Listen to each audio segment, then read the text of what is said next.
Assalamualaikum warahmatullahi wabarakatuh. Selamat sore, salam sejahtera untuk kita semua. Kami dari kelompok 2 Teknologi Pengelolaan Penyakit kelas B akan mempresentasikan hasil diskusi kelompok kami dengan judul Cara Patogen Menyerang Tanaman bagian 1.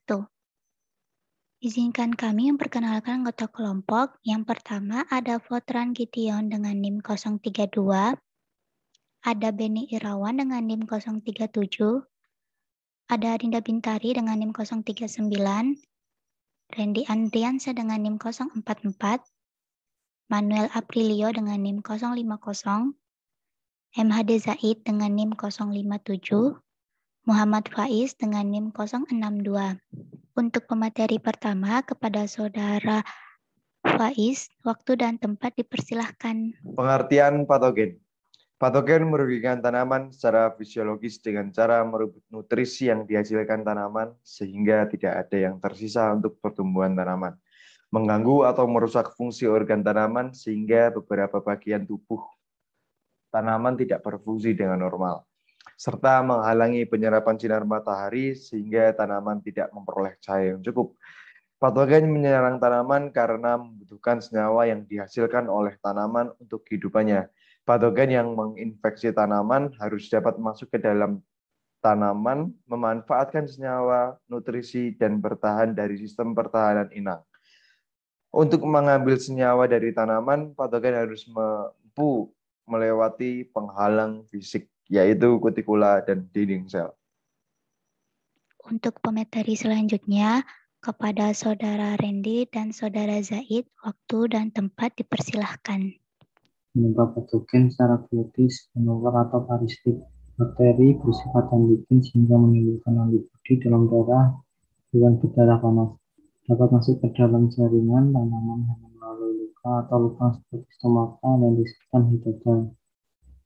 Bakteri merupakan organisme kecil yang berukuran sekitar 0,2 sampai 1 mikrometer. Kebanyakan jenis bakteri yang memiliki klorofil, tidak menjadi inti, namun memiliki protoplasma yang mengandung DNA.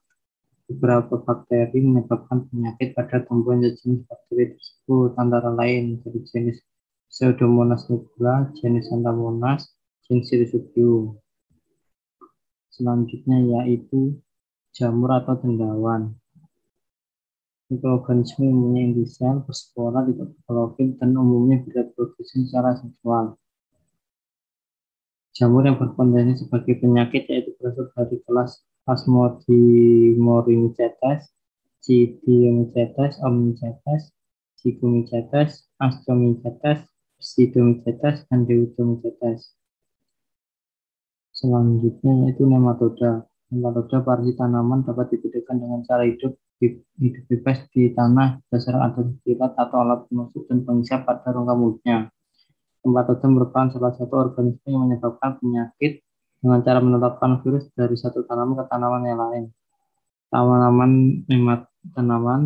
Nematoda yang telah memakan tanaman yang sakit akan membawa virus yang bakteri ke dalam tubuhnya.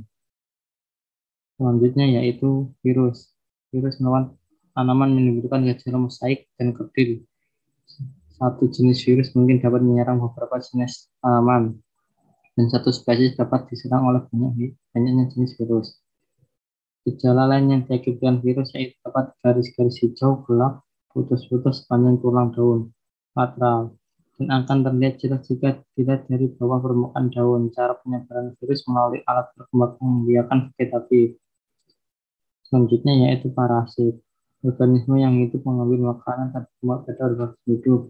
Selanjutnya yaitu sporofit. Organisme yang hidup mengambil makanan dan berkembang biak pada organisme mati. Abiotis. 1. Suhu rendah atau tinggi.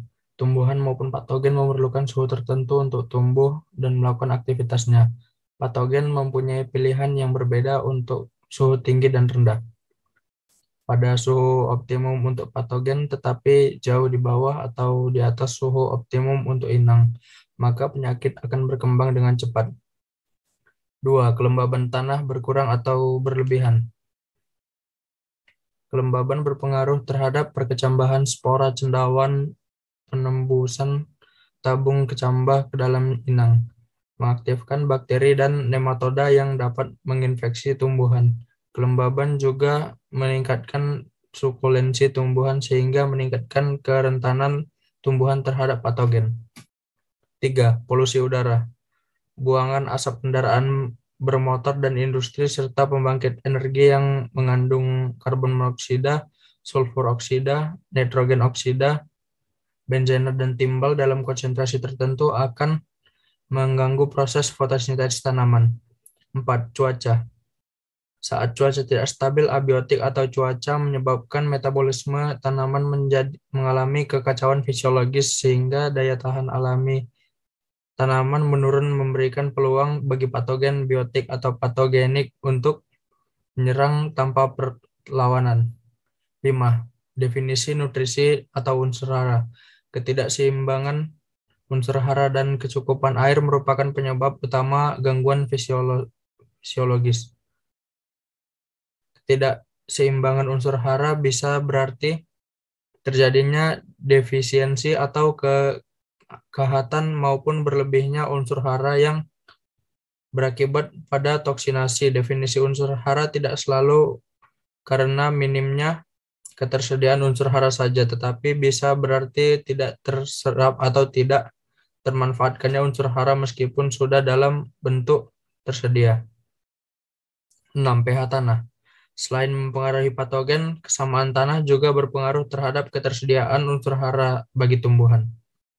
Untuk materi selanjutnya, kepada Saudara Fortran dan Saudara Penny, waktu dan tempat dipersilahkan. Cara patogen menyerang tanaman. Untuk dapat masuk ke dalam jaringan tumbuhan, patogen harus dapat, yang pertama, mempenetrasi kutikula atau dinding sel. Yang kedua, mempenetrasi dinding sel selanjutnya. Yang ketiga, mengubah zat pada tumbuhan menjadi bentuk yang mudah diserap dan diasimilasi patogen. Yang keempat, mengatasi rintangan reaksi tumbuhan terhadap aktivitas patogen. Cara patogen menyerang tanaman. A. Teknik mekanik. Tekanan mekanik patogen terhadap jaringan inang dilakukan oleh beberapa jamur, nematoda, dan tumbuhan tingkat tinggi parasit. Patogen tumbuhan umumnya tidak dapat melakukan penetrasi secara mekanis kecuali beberapa fungi, tanaman tingkat tinggi, dan nematoda. Agar dapat mempenetrasi inang, patogen harus kontak dan menempel pada inang. Pada beberapa fungi, seperti Alternaria, Cocciobolus, Colectotricium, Geomanomyces, Magnoporte, dan Verticillium. Penetrasi hanya terjadi apabila ada akumulasi melanin pada dinding sel Apresorium. Nematoda mempenetrasi tanaman secara mekanis dengan stylet.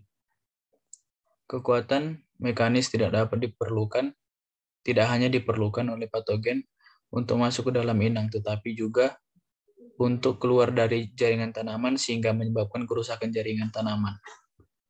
Senjata kimia patogen. Senyawa kimia yang dihasilkan patogen terdiri atas enzim, toksin, zat pengatur tumbuh, ZPT, dan polisakarida.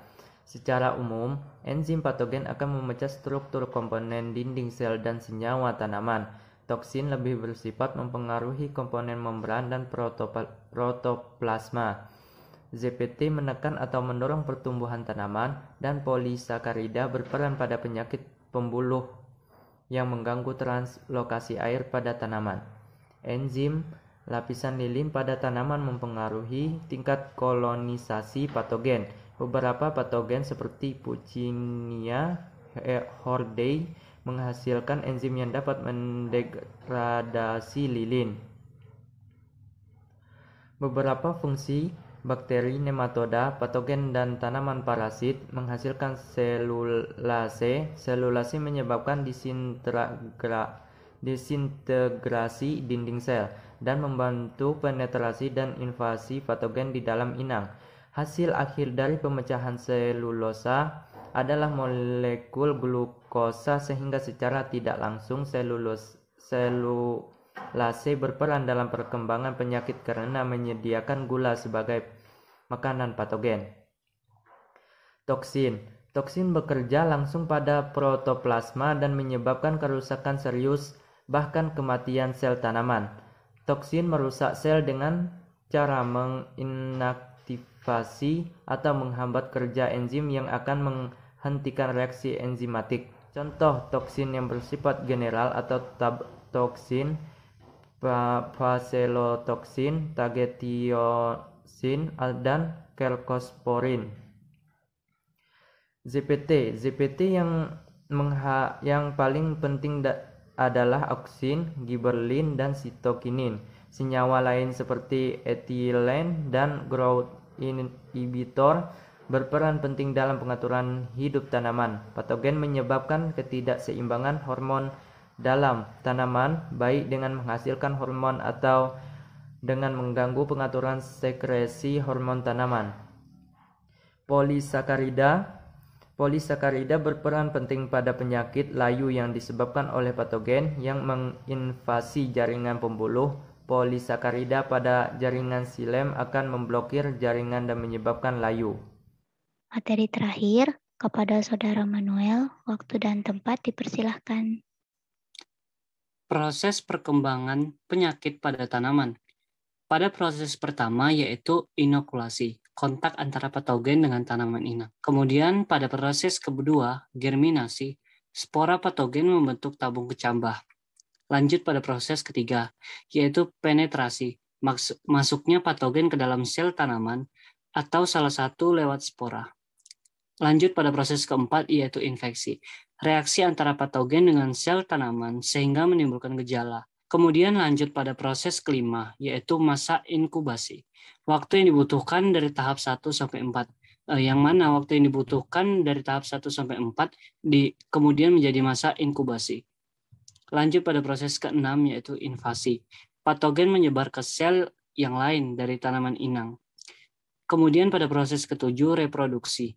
Pembentukan alat perkembangbiakan atau memperbanyak diri di dalam tanaman inang. Kemudian pada proses ke-8 yaitu proses terakhir, yang mana penularan dan penyebaran patogen. Sekian presentasi hasil dari diskusi kelompok kami. Kepada teman-teman yang ingin mengajukan pertanyaan, dipersilahkan. Sekian dari kelompok kami. Terima kasih.